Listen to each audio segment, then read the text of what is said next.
Bismillahirrahmanirrahim. Assalamualaikum warahmatullahi wabarakatuh. Alhamdulillah, alhamdulillahirabbil alamin. Wa nasta'inuhu wa nastaghfiruh wa na'udzu billahi min sururi anfusina wa min sayyiati a'malina may yahdihillahu fala mudhillalah wa may yudlil fala hadiyalah. Allahumma sholli wa sallim wa barik ala sayyidina Muhammad wa ala alihi wa sahbihi wa man ihtada bihudahu ila yaumil qiyamah. Hadirin, pada pertemuan kali ini kita akan melanjutkan pengajian kita, yaitu kita mulai dari surat yang pertama, yaitu surat Al-Fatihah. Namun sebelum kita membahas satu persatu ayat-ayat dari surah Al-Fatihah itu, maka kita akan membaca bersama-sama mulai dari ayat pertama sampai ayat yang ke-7. A'udzu billahi minasyaitonir rajim. Bismillahirrahmanirrahim. Alhamdulillahi rabbil alamin. Arrahmanirrahim.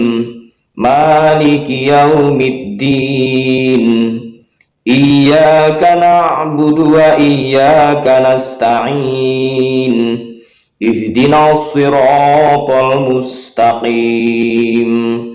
Siratal ladzina an'amta 'alaihim ghairil maghdubi 'alaihim waladdallin.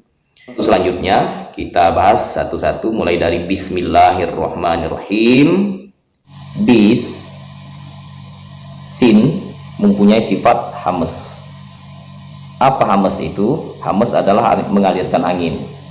Dan sin juga mempunyai sifat sofir atau berdesis. Jadi ketika kita mengucapkan bis itu ada bunyinya itu. Bisnya itulah yang dikatakan sofir. Bis.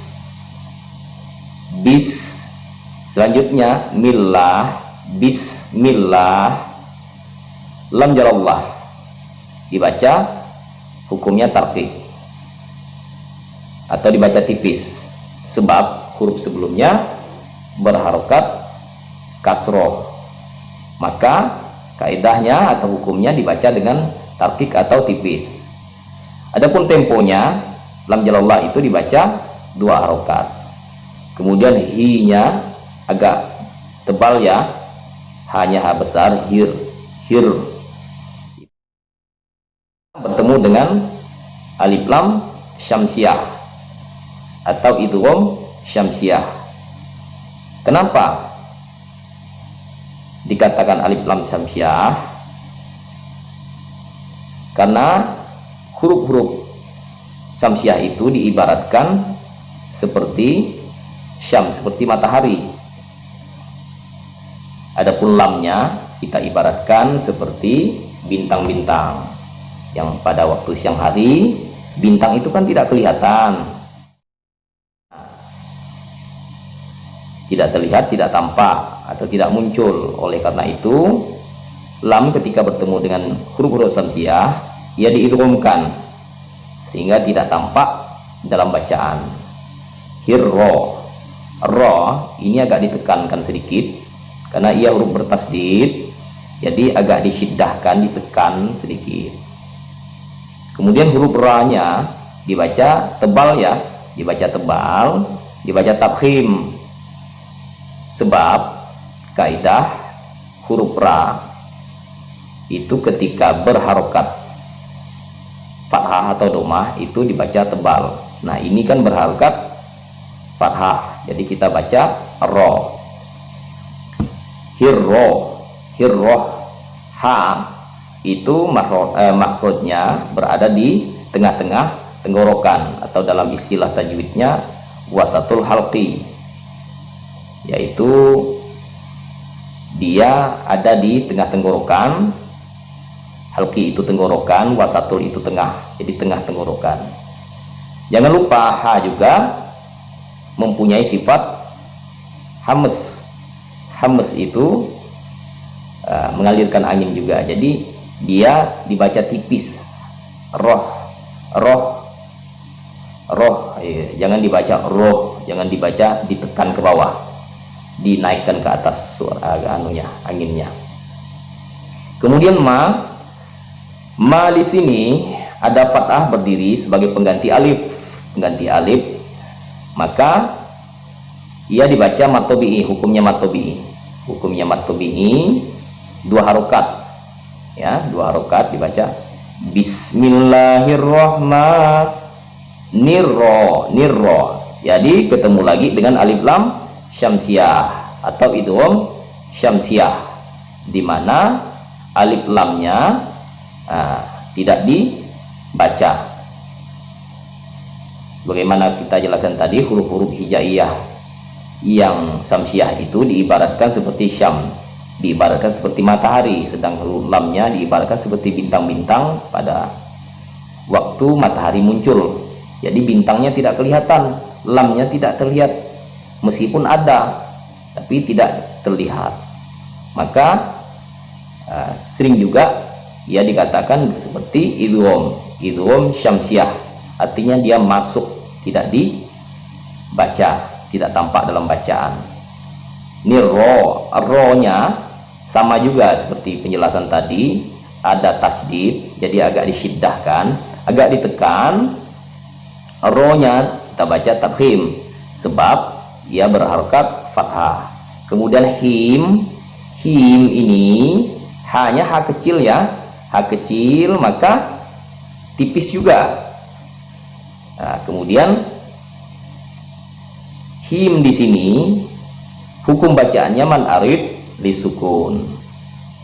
Apa sebab disebut dengan mad arid disukun? Karena ada mad tabi'i plus huruf bertemu dengan atau plus huruf hijaiyah yang kita sukunkan. Yang mana huruf hijaiyah yang kita sukunkan?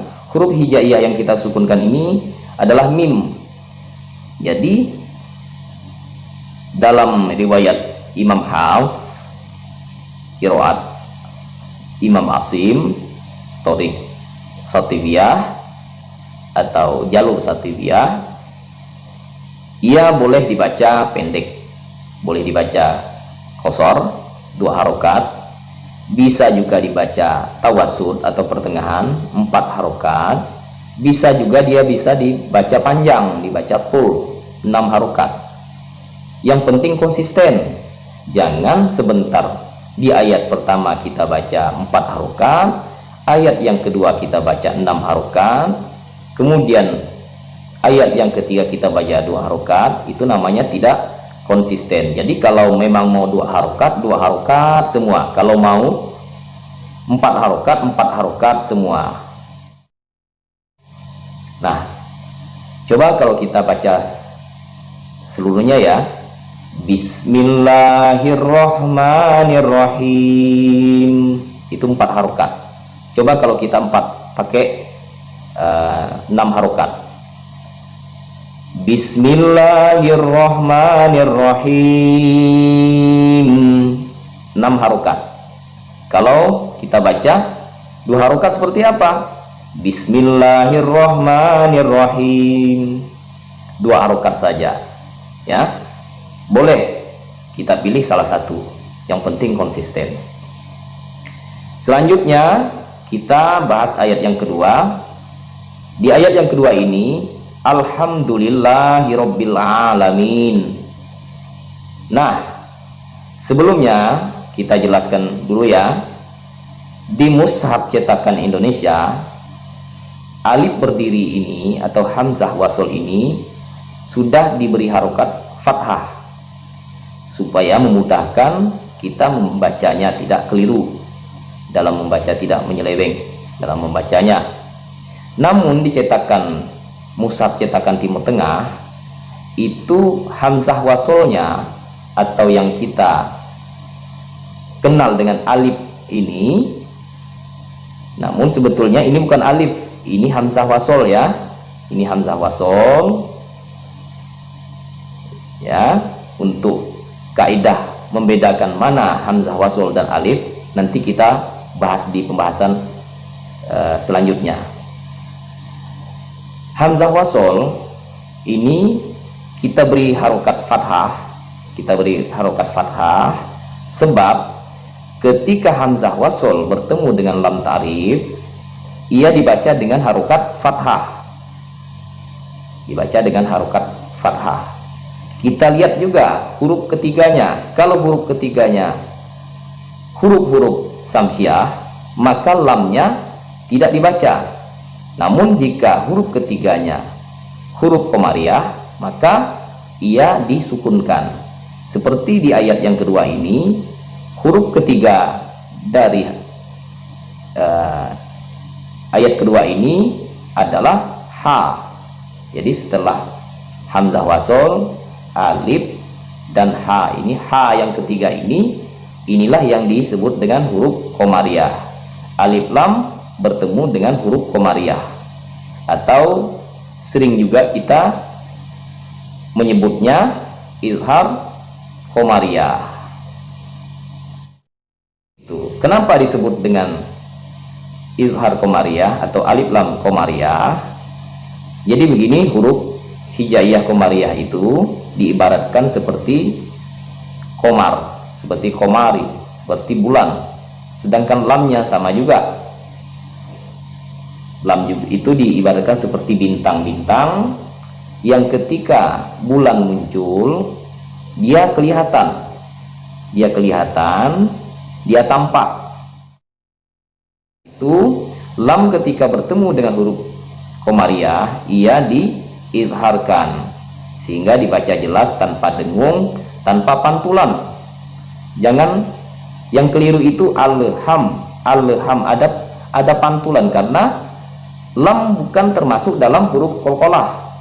Hati-hati di sini, hati-hati di dalam melafazkan alham, jangan alham atau didengungkan. Alham digantung seperti itu, sama dihitung dengung juga. Jadi jangan juga terlalu cepat, alham. Jadi kita mengalir saja, alhamdu, hanya tipis juga ya, seperti penjelasan sebelumnya, bahwa huruf H ini huruf H kecil, jadi hamas juga, dia mengalirkan angin juga, dia berada di tengah-tengah tenggorokan juga. Jadi alhamdu, di mim mati atau mim sukun ini bertemu dengan huruf dal. Huruf dal dibaca izhar syafawi, karena mim sukun ketemu dengan kaidahnya huruf-huruf ini ya, izhar syafawi, maka hukumnya dibaca tidak berdengung, jangan didengungkan di sini. Lam izhar itu kan jelas artinya. Alhamdu, jangan jangan diunahkan, jangan didengungkan. Selanjutnya lillah ketemu lagi dengan lam jalallah. Lam jalallah ini kita baca tarkik lagi, sebab kaidah huruf lam jalallah ini ketika sebelumnya huruf berharokat kasroh, ia dibaca dengan tipis atau dibaca dengan tarkik.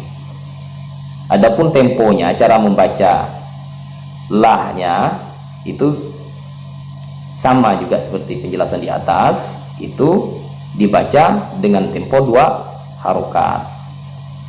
Kemudian robbil, huruf ra ini kita baca tafkhim lagi ya, karena sebagaimana penjelasan di awal tadi, ra ketika berharokat fathah ia dibaca tafkhim, dibaca tebal, ra.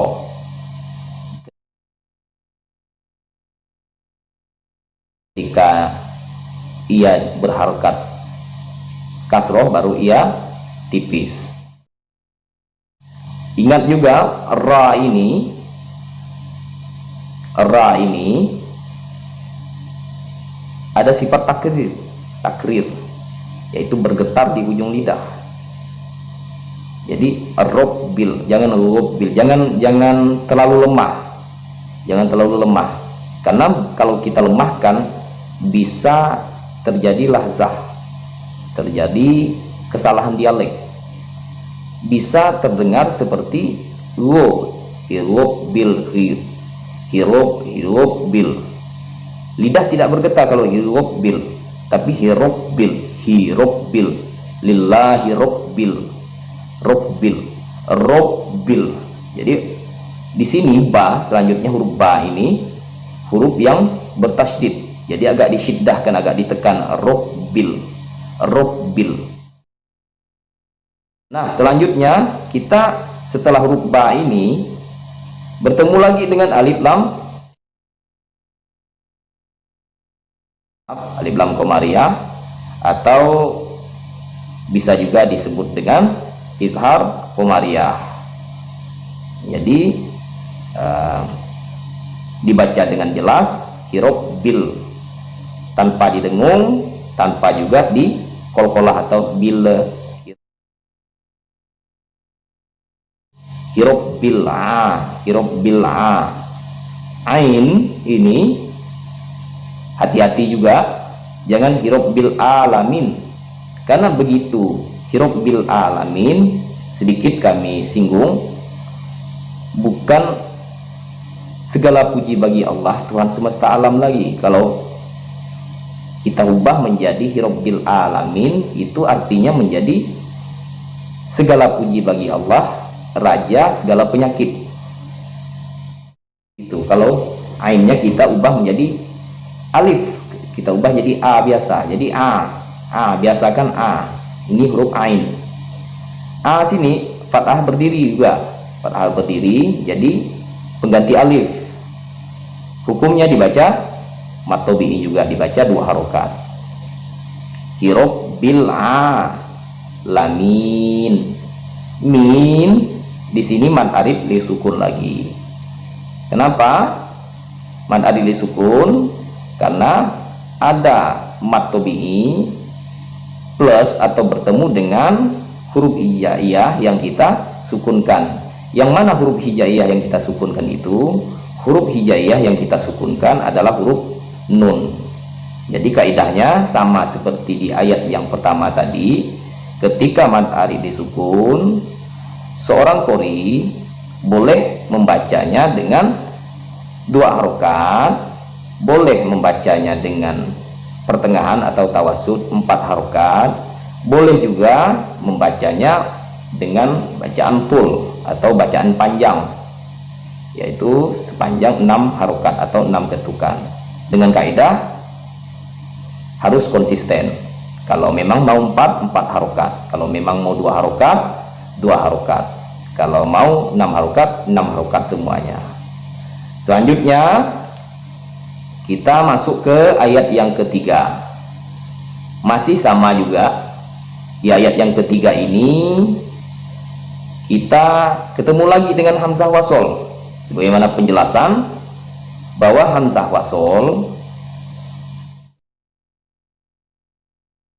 wasol ini ketika kita membaca di mushaf cetakan Indonesia ini sudah diberi harokat fathah. Namun kalau di mushaf cetakannya Timur Tengah atau Madinah, ini harokatnya atau tanda simbolnya seperti kepala sod, itu kepala sod. Nah, kaidahnya ketika hamzah wasol bertemu dengan lam ta'rif, jadi dibaca harokat fathah. Lamnya kita lihat huruf yang ketiga. Huruf yang ketiga ini huruf apa? Maka masuk kita ke alif lam lagi, alif lam syamsiah. Lihat huruf ketiganya lagi. Huruf ketiganya apa? Huruf ra. Huruf ra itu termasuk dalam huruf-huruf syamsiah. Jadi alif lam bertemu atau plus huruf Syamsiah itu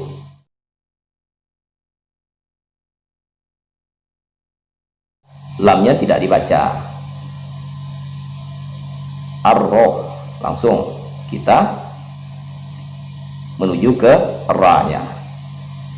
Selanjutnya ra itu sebagaimana biasa itu ar-ro, agak disyiddahkan karena ia huruf bertasdid, dan ra-nya dibaca takrir juga, dibaca takrir, dibaca bergetar lidah, bergetar ujung lidah kita bergetar, ar-ro.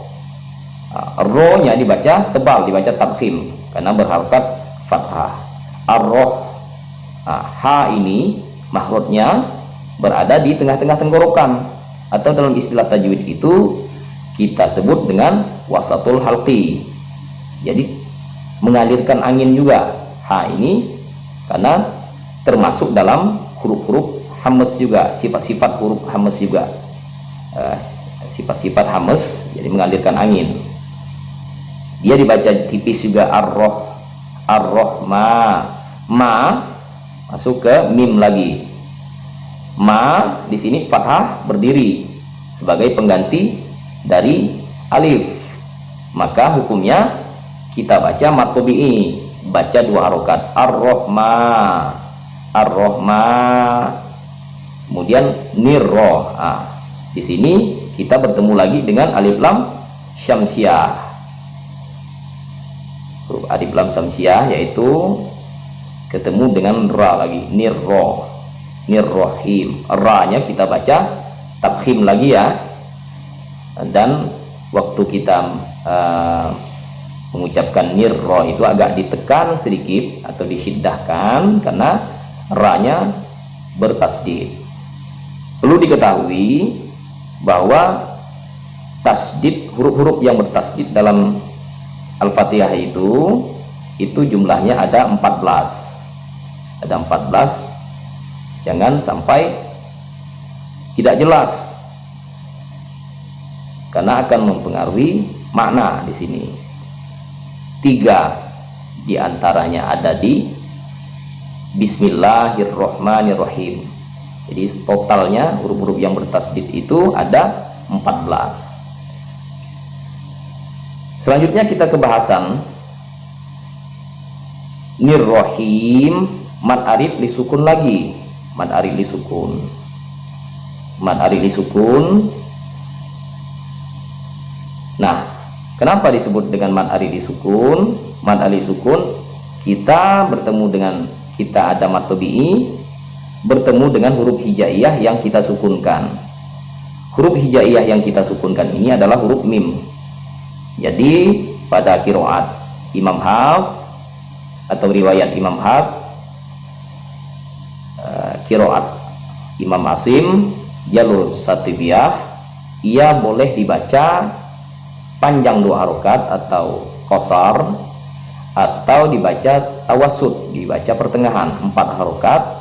Boleh juga ia dibaca tul, dibaca panjang 6 harokat. Yang penting konsisten dari ayat pertama sampai dengan ayat yang keduanya. Jangan sebentar 2 harokat, sebentar 4 harokat. Ketika mad arif disukunnya, ketika kita mensukunkan bacaan-bacaan kita, ketika mewakafkan bacaan-bacaan kita, itu tidak konsisten namanya. Kita ulang, Ar-Rahmanir-Rahim, 4 harokat. Bagaimana kalau kita baca 6 harokat? Kalau kita baca 6 harokat, Ar-Rahmanir-Rahim.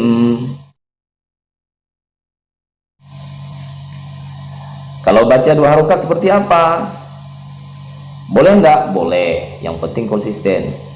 Ar-Rahmanir-Rahim. Nah, selanjutnya ayat keempat, Maliki yaumiddin. Ma fathah berdiri sebagai pengganti alif.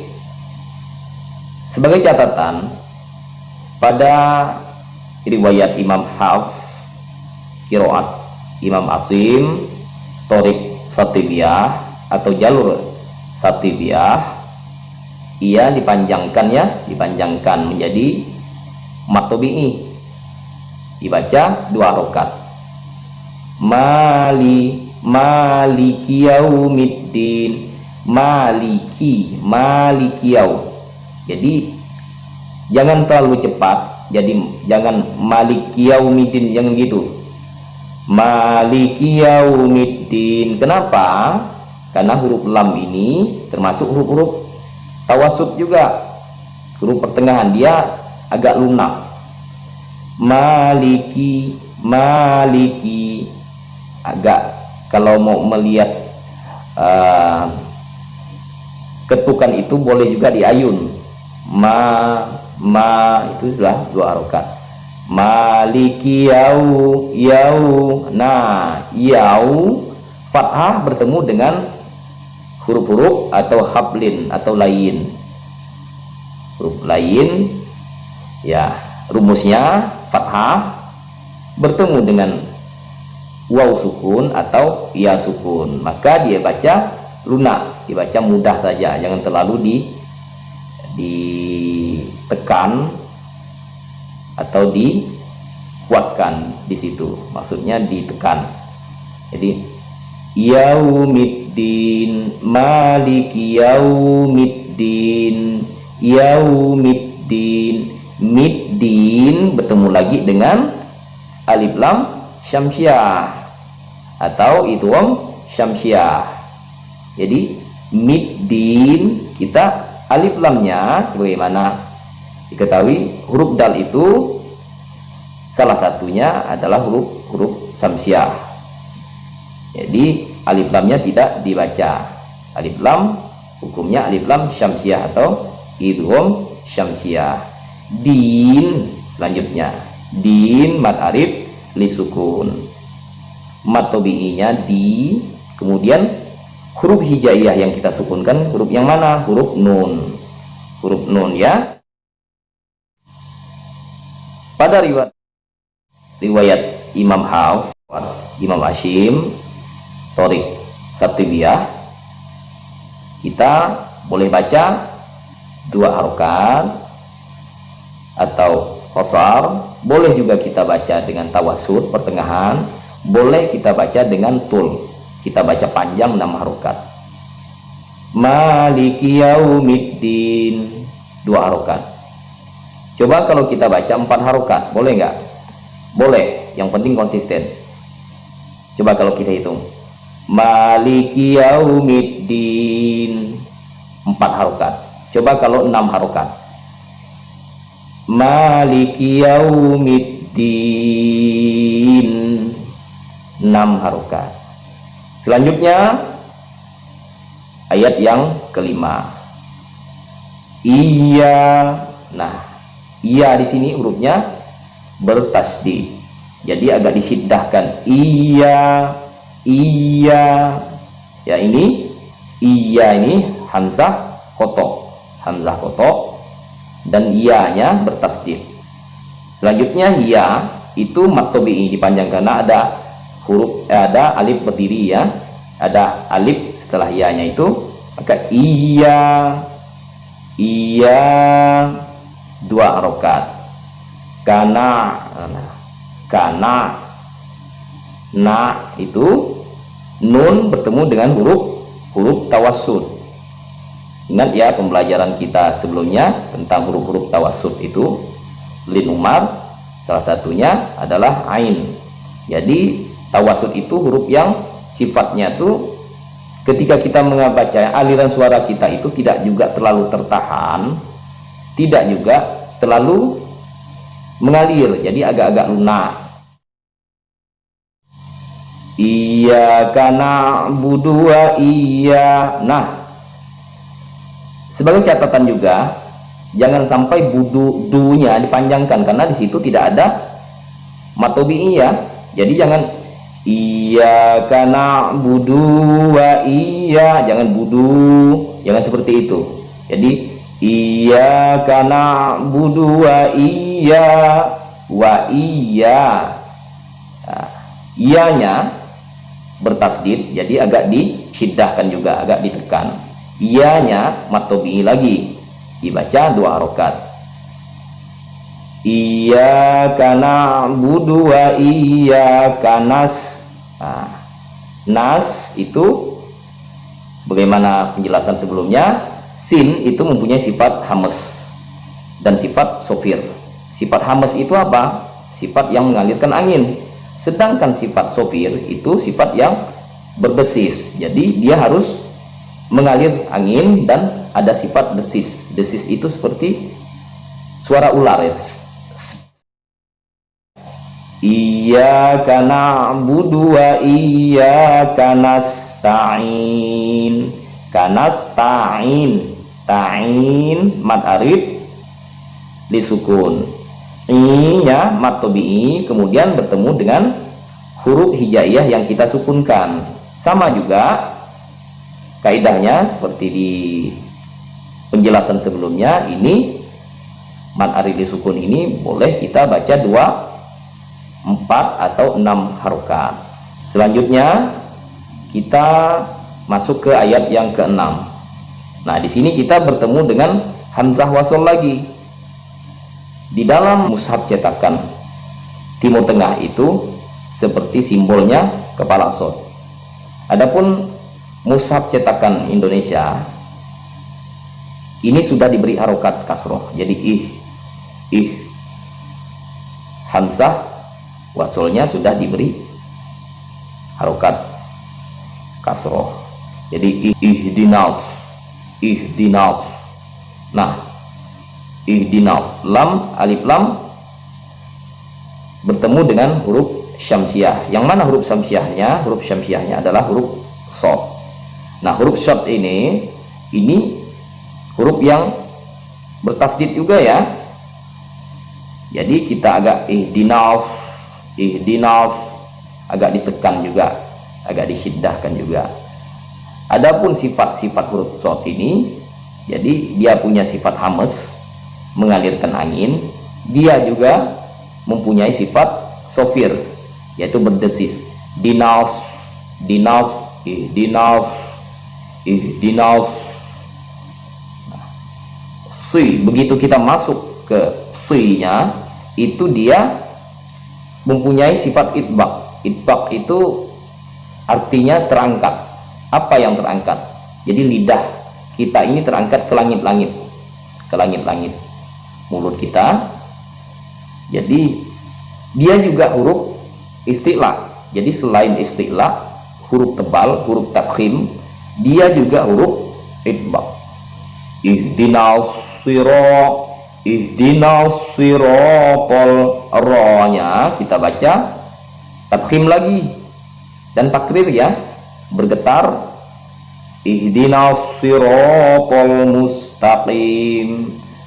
Ro itu tafkhim, dibaca ro-nya juga dibaca mat tabi'i, banyak 2 harokat. Ihdinas siratal, ro di layun seperti itu untuk mengetahui harokatnya. Bisa juga kita pakai ro. Ihdinas siratal mustaqim. Maaf, baca 2 harokat. Po-nya itbaq lagi, po. Jadi jangan to gitu saja. Jangan, dia bukan hanya isti'la dibaca tebal saja, dibaca tafkhim saja, tapi dia sifat to ini itbaq. Jadi selain isti'la, to juga mempunyai sifat itbaq, yaitu terangkat. Artinya terangkat. Apa yang terangkat? Lidah kita terangkat ke langit-langit. Jadi ihdinas siratal tol. Kita bertemu lagi dengan alif lam komariah atau izhar komariah, karena huruf setelah lam itu huruf komariah, yaitu huruf mim. Jadi kita sukunkan lamnya. Ihdinas siratal mus ya. Sinnya kembali lagi dia mempunyai sifat hamas dan sofir, mempunyai sifat mengalirkan angin, dan sofirnya berdesis. Mustaqim taqim, tanya seperti biasa, jangan di tokim kan gitu. Ihdinas siratal mustaqim, jangan tokim tapi taqim.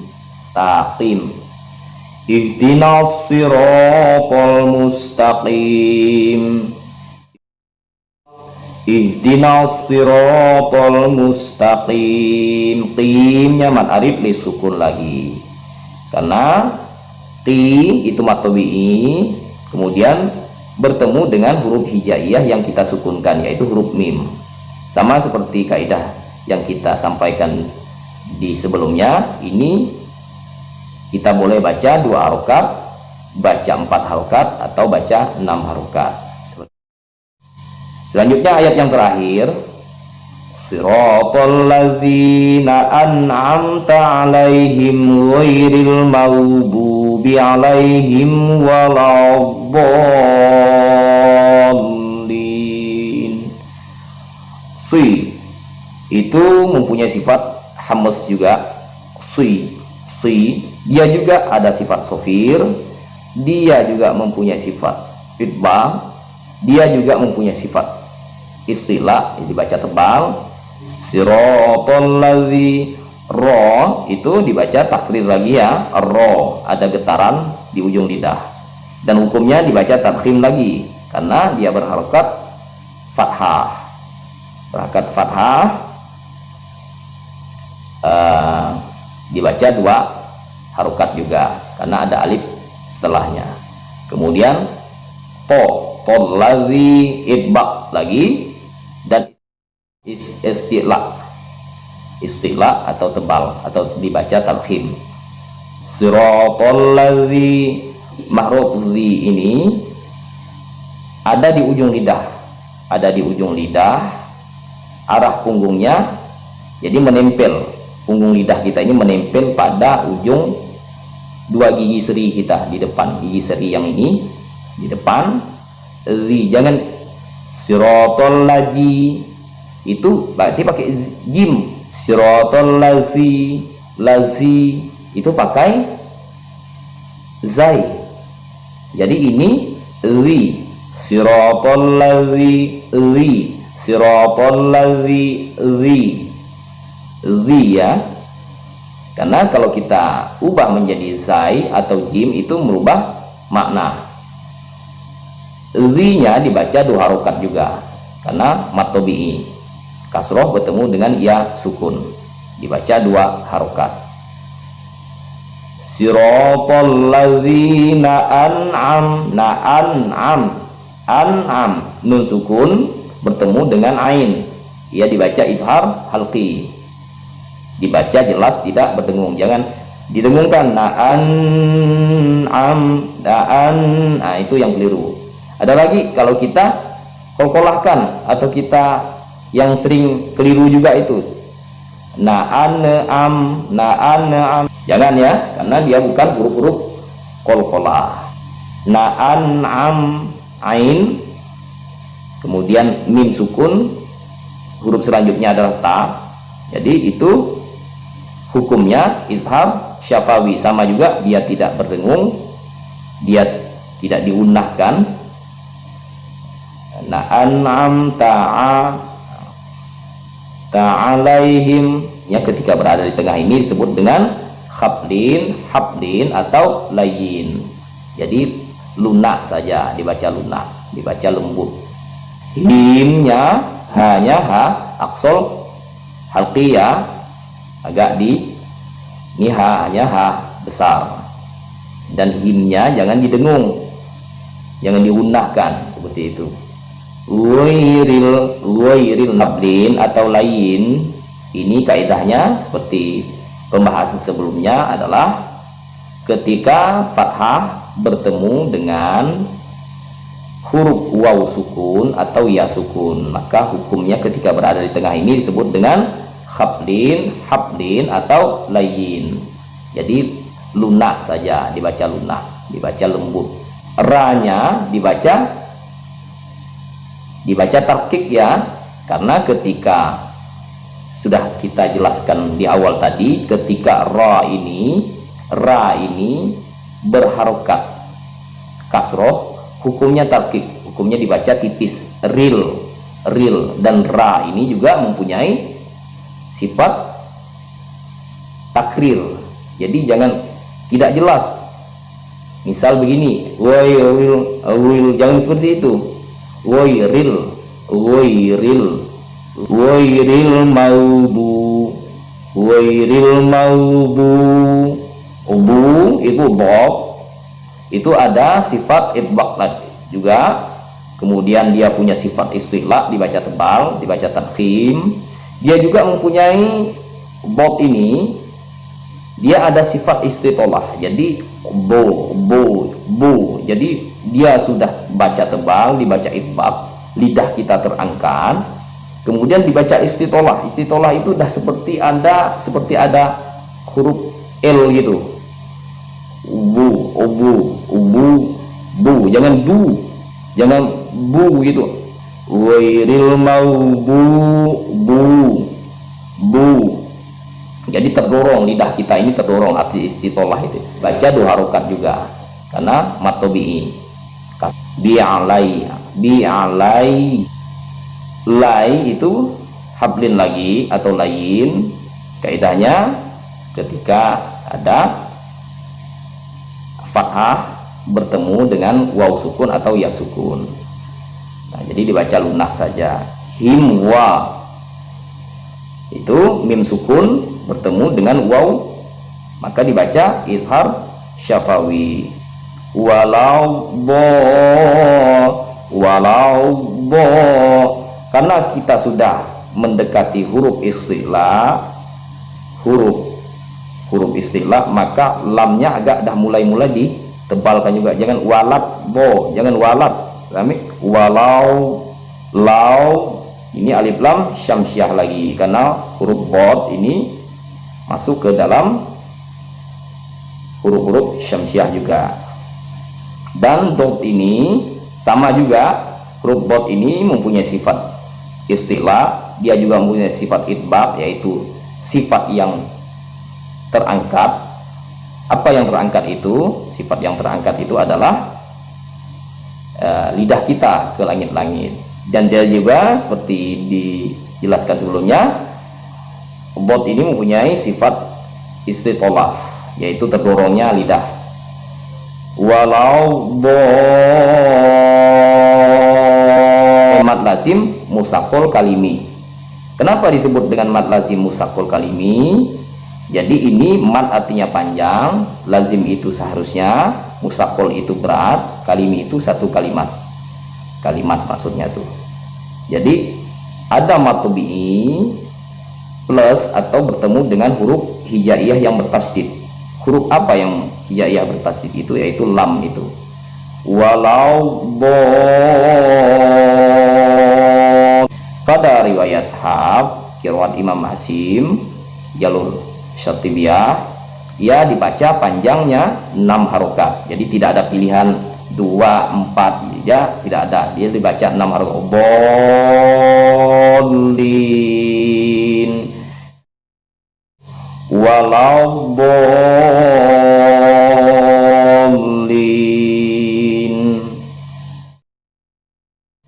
Kemudian linnya mad arif lis sukun, mad tabi'inya li itu huruf hijaiyah yang kita sukunkannya nun.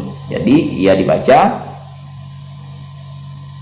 mad arif disukun, ia dihukumi mad arif disukun. Panjangnya menyesuaikan di ayat-ayat sebelumnya. Kalau kita pakai 2 harokat, kalau kita pakai 4 harokat, konsisten pakai 4 harokat. Kalau kita pakai full atau pakai panjang 6 harokat, kita panjang 6 harokat. Ya, alhamdulillahirabbil alamin. Demikianlah pembahasan tajwid surah Al-Fatihah ini. Semoga bermanfaat untuk kita semua. Assalamualaikum warahmatullahi wabarakatuh.